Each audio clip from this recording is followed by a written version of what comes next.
Hello, everybody. This is Paul Merriweather with Small Biz Shoutout, and today we're talking to Scott Brown. He's the CEO and owner of WyrmByte. It is a video game company, and so we're going to start out, and I'm going to ask Scott to just tell us about your company, how you got started, and tell us a little bit about you. Sure. So I started in technology while I was in college. Always knew I wanted to make games, but there wasn't a lot of opportunity to do so. And so got started similar to you in web, Mm.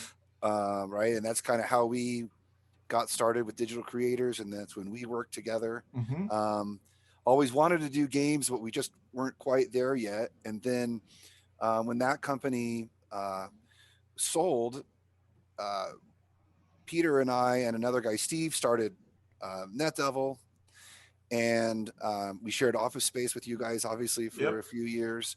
Um, and then you guys took off much faster than we did because web was much hotter at the time. It Right. Right. took us years and years. I mean, I think I want to say we were 3 years before revenue Mm. at Netdevil, where we just worked Yeah. before we got Yeah. anyone to even get interested in a game and invest. You know, the hard part about games is they're difficult to make, which Development. Yeah. also meant there was fewer developers. And Yeah. of course, today that's kind of flipped around because games are much easier to make, at least Yeah. simple games are. Yeah. And so everyone can do it, you know, and so it's Yeah. a very different market today. But that was how we started. Um, that company took about, it was 15 years that we ran it before From we start to sold. finish. Yeah. Interesting. And so it was a long run of like nothing at all for years, Mm. kind of making it but scary for probably 5 years, you know. Mm-hmm. And then the last 5 years was when it was like, hey, we're making a decent salary and we're probably not going to go out of business next week. Right, right. And that was 5 years in or 10? I would say 10. Yeah. And it was really only the last 5 years that were kind of, you could breathe a little. And then right at the end, the company got so big that it kind of, the problem sort of came back again, where like at the end of the company, our payroll was $800,000 a month. Oh my goodness. And it was basically I basically had to leverage my house with the bank to get a line of credit, because while people enjoy getting paid on time, Right. publishers and everybody else don't always pay on time. Right. And Right. so the stress kind of came back at the end there, and it was such a big number. It was hard to sort of personally finance it. And so that was sort of why at the end we started looking for an investor or something, and then ended up selling the company. See, that's so good, Scott, because one of the things that we focus on this channel is small business, right? And you guys, you just mentioned it, right? It was you, Peter, and Steve, three guys. Started out in your basement initially while working at Digital Creators. Yep. Moved into a small office shared with a company, or my company, Yep. Formula Technologies, and then you grew. But it's stop and go, and it's never an easy thing to really get yourself to that point of where that sweet spot is. And then, like you said, it adds, if you add that payroll as you're growing, and so that's so good for, I think, other entrepreneurs and small business people to hear. So after you got to that, after you sold, is that when you started WyrmByte? So we sold the company, and we stayed on for 2 years. It was never our goal to leave. Like, I love that company, right? And we thought we'd found a partner we could stay with and kind of grow with. Yeah. And they had this cool idea because they were bankers, the guys who had raised some of the best fundraisers I've ever met in my life.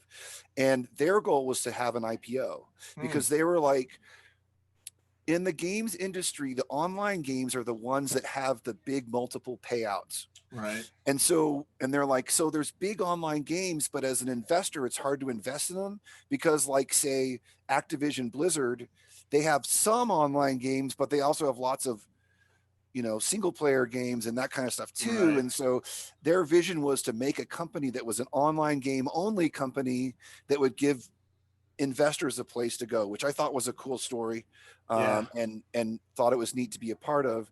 The problem is, they thought they'd had they found this magic where you could guarantee putting money into a game and it being successful.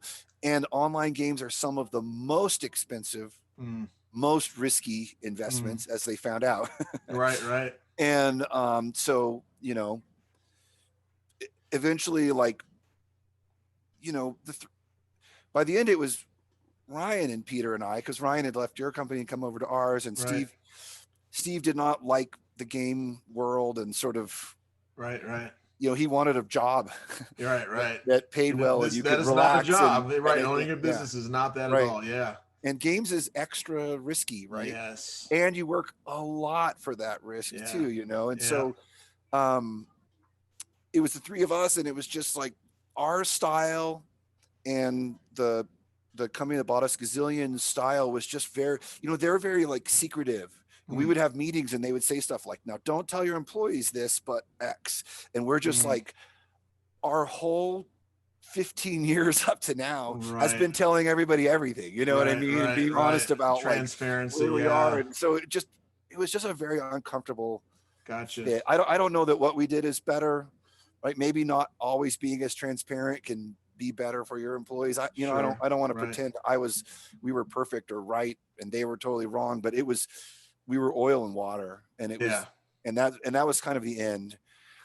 And so after that, we started a company called In Games. Okay, that's right. To try to take advantage of the mobile gaming market that was kind of emerging then.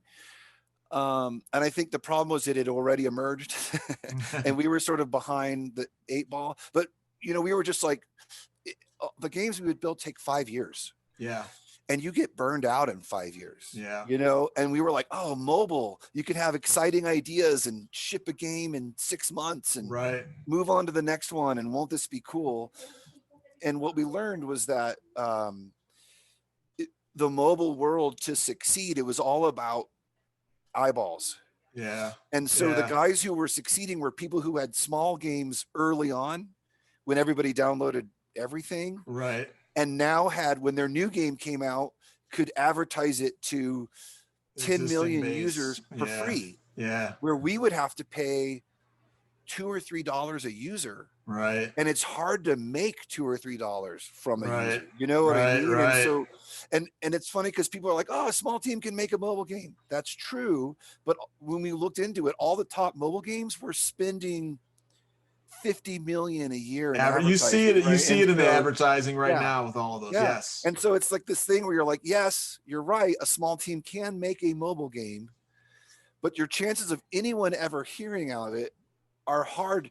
I think when we were looking at it, Apple was adding 50,000 games a week. Oh my gosh. And so how do you stand out, right, in that crowd? And it was like, okay, this isn't what we did. And so In Games kind of fell apart. And it was also like, you're back to that, we were going from hey, you've got a salary and you've got the stuff, and all of a sudden now you're paying the bills. Right. And it, I don't think everybody had the stomach for it anymore. Yeah. Well, that's 15 years. How long did you do In Games? Another 5? No, I would say 2, maybe even 18 months. It's still 17 years, plus not even including the digital experience time together too, right? And that's a long time. Those guys were kind of burned out, wanted to do their own directions. Yeah. And so that's when I started WyrmByte.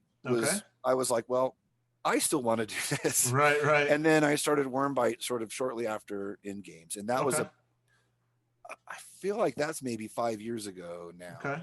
So what are you currently working on then with WyrmByte? I have my own project. So it's only me right now, no employees. Okay. And I'm building a space game again. Okay.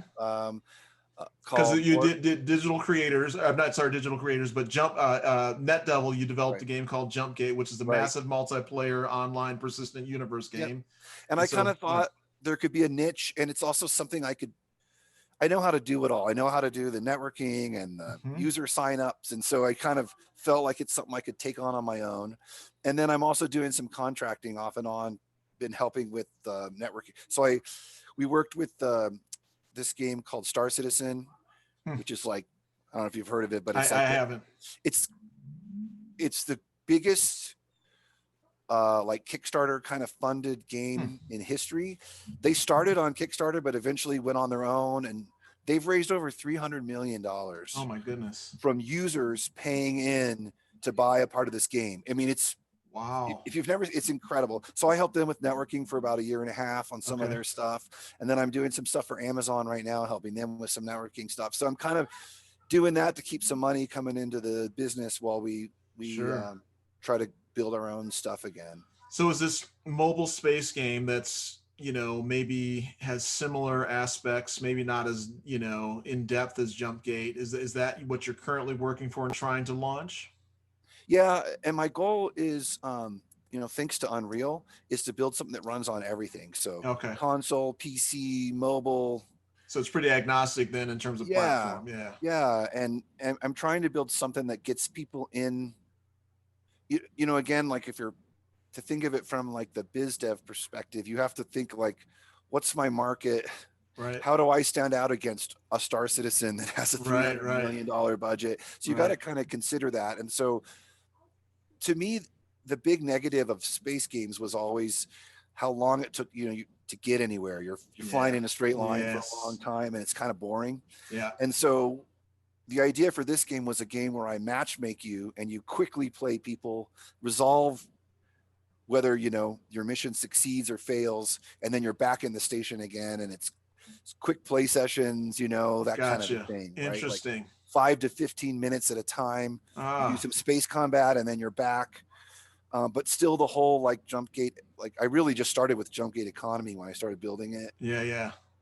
So I have this whole system, like an AI that's running all the time, and it's buying and selling. And so Commodities and things. Yeah. where Jumpgate would kind of die if people weren't playing, it would Right. kind of stall. My game keeps playing all the time, and Ah. any roles players don't do, AI fill in. Interesting. So you could And be mining gold on an asteroid, and if three people are playing, it could actually depreciate the value of gold in the game while people are away.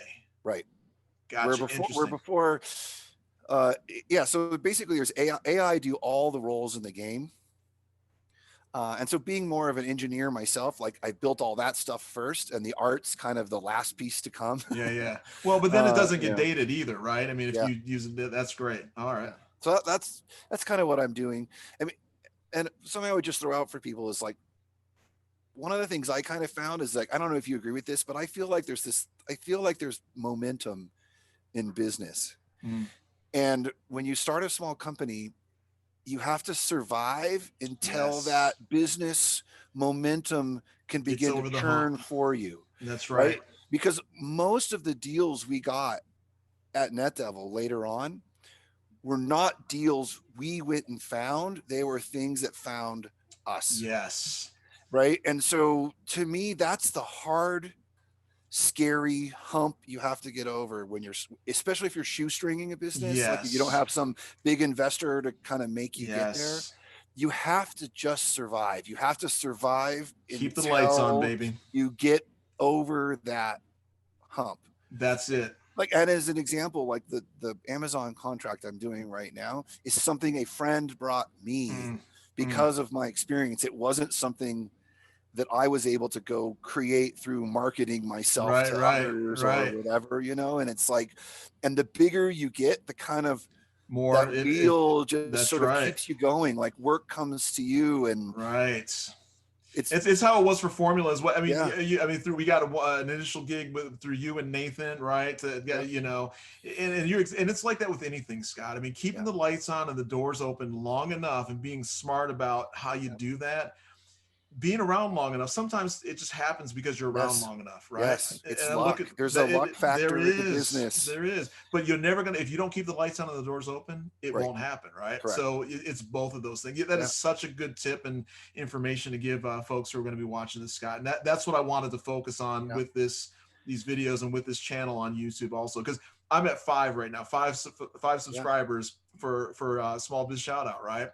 And a lot of these, you see a lot of abandon YouTube channels because people stop, they don't see the success right away, they don't keep plowing away, they don't keep doing all the hard work, and eventually though it'll pay off if you do it and keep doing it and keep getting better and honing your craft. Such good words and such good advice, Scott.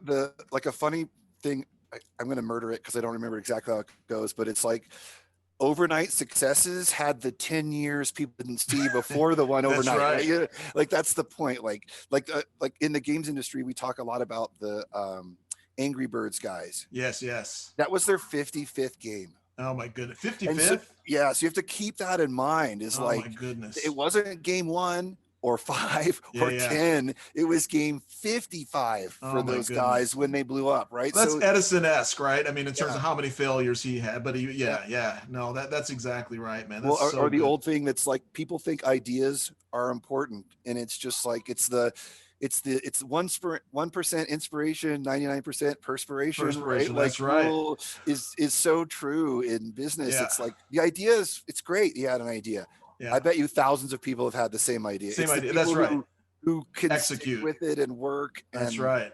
That's yeah, right. it's hard. And if you're going to shoestring, it's going to be long. It's going It's to be long. years, Yes. right, of work. Yes. It's not, it's the hardest thing you do, but it's the most rewarding thing also. I mean, if Sure. it Yeah, does yeah. well, it does well, right? So Scott, you bring that up in terms of keeping the lights on. And before we wrap up here and we have give people your contact information, and I'll add that in the description of, this video as well. But when you guys were doing digital creators, I know this doesn't have anything to do with WyrmByte, but digital creators was your first big success, Mm-hmm. right? Yeah. That put you in a position to try other things, right? But there was a time that Dave, the art director at the time, he told me and shared with me that there was a time when you guys also same type of thing, right? We're struggling along Oh to keep yeah. the lights on, and it came down to like one check, and then you guys got one contract or something came through. Can you talk a little bit about that example if you Sure. remember?